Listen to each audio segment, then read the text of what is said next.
नमस्कार। आज हम एक ऐसे सफर पर निकल रहे हैं जिसका सपना मुझे लगता है बहुत लोग देखते हैं। अपना खुद का बिजनेस शुरू करना, अपना बॉस बनना, अपने आइडिया को दुनिया के सामने लाना। सुनने में जितना रोमांचक है, सच कहूं तो उतना ही मुश्किल भी। इस सफर को समझने के लिए हमारे पास कुछ बेहतरीन नक्शे हैं। एक डिटेल्ड गाइड है, दी एंटरप्रेन्योर्स गाइड। फिर शॉपिफाई जैसे बड़े ई कॉमर्स प्लेटफॉर्म की सलाह भी है। और एक एकेडमिक रिसर्च पेपर भी जो पार्ट टाइम बिजनेस पर रोशनी डालता है। हमारा मकसद साफ है, इन स्रोतों से वो सबसे जरूरी सबक और राज निकालना जो किसी को भी अपना बिजनेस खड़ा करने में मदद कर सकें।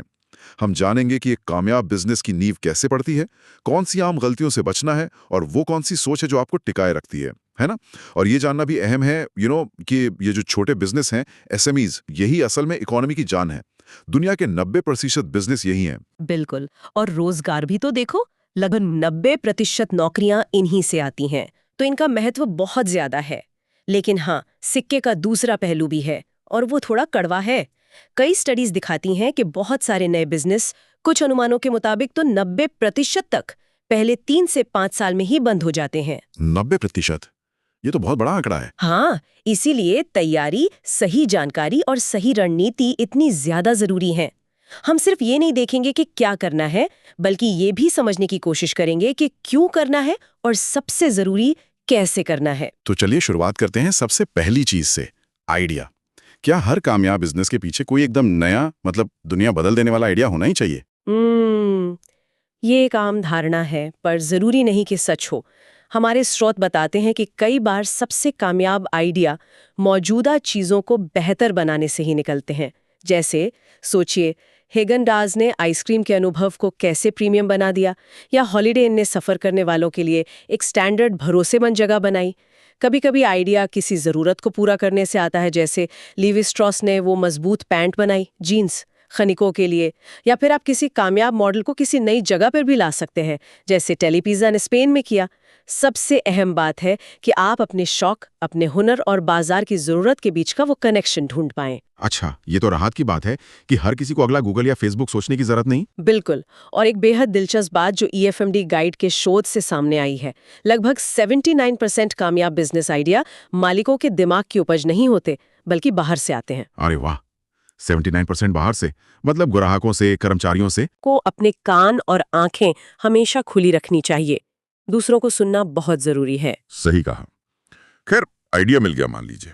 अब उसे कागज पर उतारने की बारी आती है, जिसे कहते हैं बिजनेस प्लान। हाँ, बिजनेस प्लान। ये शब्द सुनते ही कई लोगों के पसीने छूट जाते हैं। लगता है कोई भारी भरकम उबाऊ दस्तावेज बनाना पड़ेगा। देखिए, इसे बोझ समझने की बजाय एक नक्शा समझें। ईएफएमडी गाइड साफ कहता है कि ठीक से योजना न बनाना बिजनेस फेल होने का सबसे आम कारण है। ये सिर्फ बैंक के लिए नहीं है, ये आपके लिए है। आपके विचार को हकीकत में बदलने का रास्ता दिखाता है। इसमें कुछ मुख्य चीजें होनी चाहिए। तो सबसे पहले, बाजार का जायजा, मतलब मार्केट रिसर्च। आपके ग्राहक कौन है? क्या वो सच में आपका प्रोडक्ट या सर्विस खरीदेंगे? बाजार कितना बड़ा है? मुकाबला कैसा है? इसके लिए आप सीधे लोगों से बात कर सकते हैं या मौजूदा रिपोर्ट्स, डेटा वगैरह देख सकते हैं।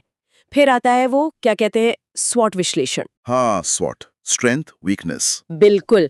अपनी ताकत, स्ट्रेंथ्स, कमजोरियां, वीकनेसेस, बाजार में मौजूद मौके, अपॉर्चुनिटीज और आने वाले खतरे, थ्रेट्स को समझना।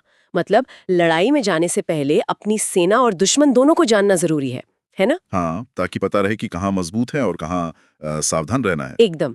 इसके बाद आता है आपका बिजनेस मॉडल, यानी आप पैसा कैसे कमाएंगे।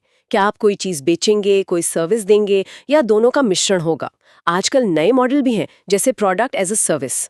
फिर आती है सबसे जरूरी चीज, पैसे का हिसाब किताब, फाइनेंशियल प्रोजेक्शंस। हाँ, पैसों की बात।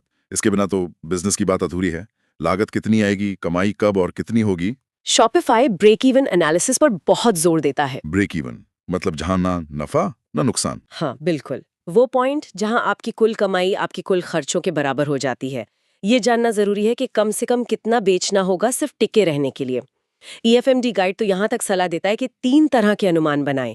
सबसे बुरी हालत, उम्मीद के मुताबिक, और सबसे अच्छा क्या हो सकता है। ये तो बहुत प्रैक्टिकल सलाह है, क्योंकि हमेशा सब कुछ प्लान के हिसाब से नहीं होता। बिल्कुल नहीं होता। और इसीलिए गाइड ये भी कहता है कि आपने जितनी लागत सोची है, उसे कम से कम दोगुना या तिगुना मानकर चलें। क्योंकि असलियत में खर्चे हमेशा उम्मीद से ज्यादा ही होते हैं ना। हाँ, वो तो है। आखिर में आपकी ऑपरेशनल प्लान यानी काम कैसे होगा और मार्केटिंग रणनीति ग्राहकों तक कैसे पहुंचेंगे, ये भी इस नक्शे का हिस्सा होनी चाहिए। ठीक है, प्लान बन गया, कागज पर सब बढ़िया दिख रहा है, लेकिन अब इसे हकीकत कैसे बनाया जाए? मतलब जमीन पर कैसे उतारें? दुकान खोलनी है, टीम बनानी है, पैसा लाना है, कहाँ से शुरू करें? तो देखो, सबसे पहले तो आपको ये तय करना होगा कि आपके बिजनेस की कानूनी शक्ल क्या होगी, लीगल स्ट्रक्चर। क्या आप अकेले मालिक होंगे, पार्टनरशिप में काम करेंगे, या फिर एक कंपनी बनाएंगे, प्राइवेट लिमिटेड या एलएलसी। एलएलसी आजकल काफी सुना है, लिमिटेड लायबिलिटी कंपनी। हाँ, ये लोकप्रिय है क्योंकि ये बिजनेस के कर्जों से आपकी निजी संपत्ति को बचाने में मदद करती है। हर विकल्प के अपने टैक्स नियम, कागजी कार्यवाहियों और देनदारियों की सीमाएं होती हैं, तो सोच समझ कर चुनना जरूरी है। और जगह, लोकेशन, क्या शहर के बीचों बीच महंगी दुकान लेना जरूरी है या घर से भी शुरुआत हो सकती है? ये आपके बिजनेस पर निर्भर करता है। अगर दुकान या रेस्टोरेंट है तो लोकेशन बहुत मायने रखती है। आकाश गाइड में है कि जगह चुनते वक्त क्या सवाल पूछें, ग्राहक आ सकते हैं, किराया कितना है, कंपटीशन कैसा है, और लीज के कागज ध्यान से पढ़ें। लेकिन हाँ, अगर आपका बिजनेस ऑनलाइन है, जैसे आजकल बहुत से हैं, तो शायद आपको किसी फैंसी ऑफिस की जरूरत ही ना हो। और वो सबसे बड़ा सवाल, पैसा कहाँ से आएगा, फंडिंग? इसके कई रास्ते हो सकते हैं। सबसे आम है अपनी बचत, पर्सनल सेविंग्स। फिर आते हैं बैंक लोन। हालांकि बैंक नए बिजनेस को लोन देने में अक्सर हिचकिचाते हैं और कोई गारंटी मांगते हैं। हाँ, वो आसान नहीं होता। नहीं होता। आजकल क्राउड फंडिंग भी एक तरीका है, जहां आप ऑनलाइन लोगों से छोटे छोटे निवेश मांगते हैं। सरकारी या निजी संस्थाओं से अनुदान यानी ग्रांट्स भी मिल सकते हैं, खासकर अगर आइडिया इनोवेटिव है। और हाँ, परिवार और दोस्त भी अक्सर शुरुआती मददगार बनते हैं। लेकिन जैसा हमने पहले कहा, पैसों का अनुमान लगाते वक्त थोड़ा ज्यादा ही मानकर चलें। अच्छा, ऑनलाइन बिजनेस की बात करें तो शॉपिफाई गाइड में काफी जानकारी है। ई कॉमर्स तो बहुत तेजी से बढ़ रहा है। हाँ, शॉपिफाई का पूरा फोकस ही ई कॉमर्स पर है। वो बताते हैं कि आप बेचने के लिए सामान कहाँ से ला सकते हैं, प्रोडक्ट सोर्सिंग, आप खुद हाथ से कुछ बना सकते हैं या प्रिंट ऑन डिमांड सर्विस इस्तेमाल कर सकते हैं। टी शर्ट, मग वगैरह ऑर्डर आने पर ही प्रिंट होते हैं। और वो ड्रॉप शिपिंग भी है ना। हाँ, ड्रॉप शिपिंग भी एक मॉडल है। इसमें आप सामान खुद स्टॉक नहीं करते, ऑर्डर आने पर आपका सप्लायर सीधे ग्राहक को माल भेज देता है। आपको बस मार्केटिंग और ग्राहक सेवा संभालनी होती है। सुनने तो काफी आसान लगता है। हाँ, शुरुआती लागत कम होती है, लेकिन इसमें मुनाफा मार्जिन अक्सर कम होता है और क्वालिटी कंट्रोल आपके हाथ में नहीं रहता। खैर, सामान के अलावा एक अच्छी दिखने वाली और आसानी से इस्तेमाल होने वाली वेबसाइट बनाना बहुत जरूरी है। शॉपिफाई जैसे प्लेटफॉर्म इसमें मदद करते हैं। और फिर आती है ब्रांडिंग की बात। आपका लोगो, आपकी वेबसाइट का डिजाइन, आपकी कहानी, ये सब मिलकर आपकी एक पहचान बनाते हैं। गाइड में शार्लेट शो की स्किन केयर ब्रांड का उदाहरण है कि कैसे उन्होंने अपनी कहानी को ब्रांड से जोड़कर ग्राहकों से कनेक्शन बनाया। तो बिजनेस खड़ा हो गया, वेबसाइट चमक रही है, प्रोडक्ट्स तैयार हैं, लगता है काम हो गया। लेकिन जैसा आप कह रही थी, असली परीक्षा तो अब शुरू होती है, रोजमर्रा की भागदौड़। इसमें सबसे बड़ी चुनौती क्या है?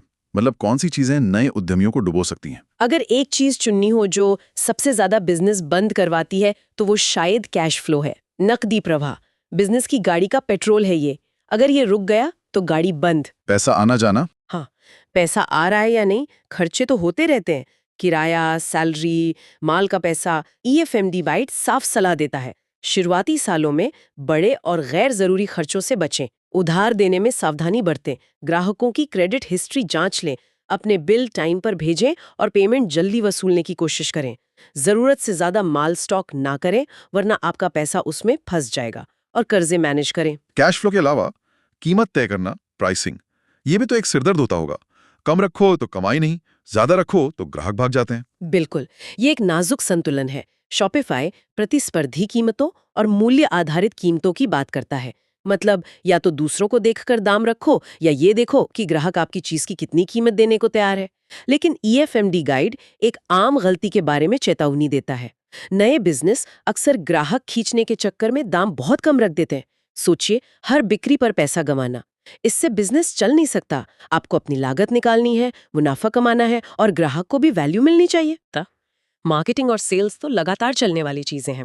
आपको पता होना चाहिए कि आपके ग्राहक कौन हैं, वो कहाँ मिलते हैं और उन तक अपनी बात कैसे पहुंचानी है।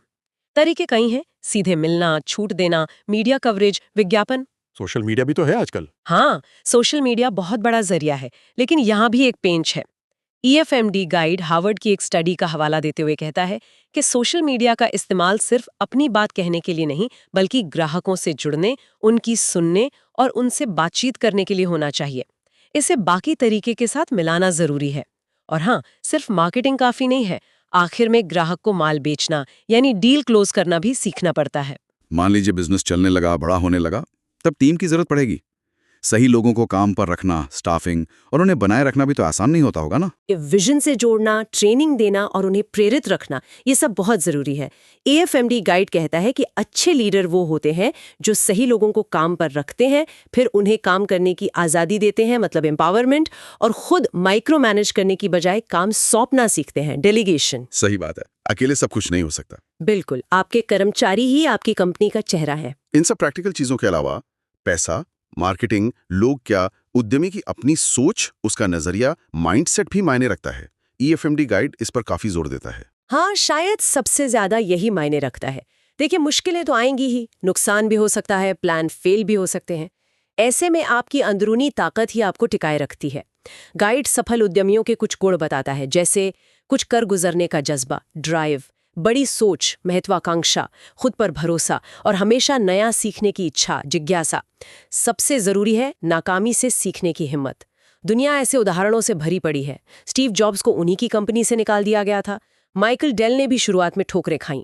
वो कामयाब हुए क्योंकि उन्होंने हार नहीं मानी और अपनी गलतियों से सीखा। लेकिन सीखने और जिद्दी होने में एक महीन रेखा होती है ना। बिल्कुल सही कहा। गाइड कहता है दृढ़ता मतलब परसिस्टेंस जरूरी है, लेकिन हठधर्मिता, स्टबर्ननेस खतरनाक हो सकती है। रेक रोक का उदाहरण है, जिन्होंने मैकडॉनल्ड्स को फैलाया। वो शुरू में बिग मैक बर्गर के आइडिया के खिलाफ थे, लेकिन जब एक फ्रेंचाइजी ने इसे बेचा और वो हिट हो गया, तो क्रोक ने अपनी जिद छोड़ी और उसे अपना लिया।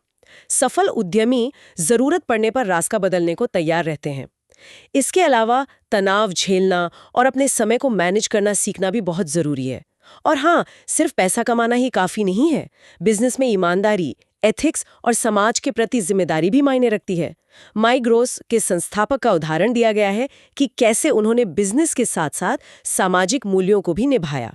आपने शुरू में पार्ट टाइम बिजनेस करने वालों पर हुए एक एकेडमिक शोध का जिक्र किया था, उसमें क्या कोई खास बात थी, संक्षेप में? हाँ, वो शोध इस बात पर गौर करता है कि जो लोग नौकरी के साथ साथ अपना बिजनेस शुरू करते हैं, वो कैसे और कब ये फैसला लेते हैं कि उन्हें पूरी तरह अपने बिजनेस में कूदना है या नहीं। वो लगातार जानकारी इकट्ठा करते हैं और फिर एक पॉइंट पर आकर तय करते हैं आगे बढ़ना है या रुक जाना है। ये PACD नाम की एक बड़ी स्टडी का भी जिक्र करता है। ये हमें याद दिलाता है कि उद्यमिता का रास्ता हमेशा सब कुछ छोड़कर कूद पड़ने वाला नहीं होता। बहुत से लोग धीरे धीरे सोच समझ कर इस दुनिया में कदम रखते हैं और ये अर्थव्यवस्था का एक अहम पर अक्सर अनदेखा किया गया हिस्सा है। तो कुल मिलाकर एक आइडिया को कामयाब बिजनेस में बदलना एक मैराथन दौड़ जैसा है। इसमें अच्छी प्लानिंग चाहिए, पैसों का सही इंतजाम चाहिए, ग्राहकों तक पहुंचने का हुनर चाहिए, अच्छी टीम चाहिए और सबसे बढ़कर एक ऐसा जज्बा चाहिए जो मुश्किलों में हार ना माने। बिल्कुल। और अगर हम उन लोगों की सलाह सुने जिन्होंने ये दौड़ पूरी की है, जैसा कि EFMD गाइड में अनुभवी उद्यमियों के इंटरव्यू हैं, तो कुछ बातें बार बार सामने आती हैं। अपने काम से प्यार करो, पैशन रखो, ग्राहक पर ध्यान दो, होमवर्क पूरा करो, मतलब रिसर्च और प्लान ठीक से बनाओ, पैसे का हिसाब रखो, ज़रूरत के हिसाब से बदलो, लचीले रहो, गलतियों से सीखो और क्वालिटी और ईमानदारी से समझौता मत करो। इस पूरी बातचीत को समेटते हुए क्या कोई ऐसा आखिरी ख्याल है जो हमारे स्रोतों से उभरता है, जो शायद पहली नजर में उतना साफ ना हो लेकिन सोचने पर मजबूर करें? मुझे वो 79% वाली बात फिर याद आ रही है कि ज्यादातर अच्छे आइडियाज मालिक के दिमाग से नहीं बल्कि बाहर की दुनिया से आते हैं। हाँ, वो वाकई दिलचस्प है। ये शायद इस बात पर जोर देता है कि कामयाब होने के लिए सिर्फ अपने अंदर झांकना काफी नहीं, बाहर की दुनिया को लगातार सुनना और उससे जुड़ना कितना जरूरी है। या फिर एक और ख्याल जो स्रोतों में है, कोऑपरेटिव नेटवर्किंग का, मतलब दूसरों से मुकाबला करने के बजाय उनके साथ मिलकर काम करना। क्या हमेशा कंपटीशन ही आगे बढ़ने का रास्ता है या कभी-कभी सहयोग ज्यादा ताकतवर साबित हो सकता है? ये सोचने वाली बात है। हाँ, ये कुछ ऐसे सवाल हैं जिन पर शायद हर नया उद्यमी सोच सकता है।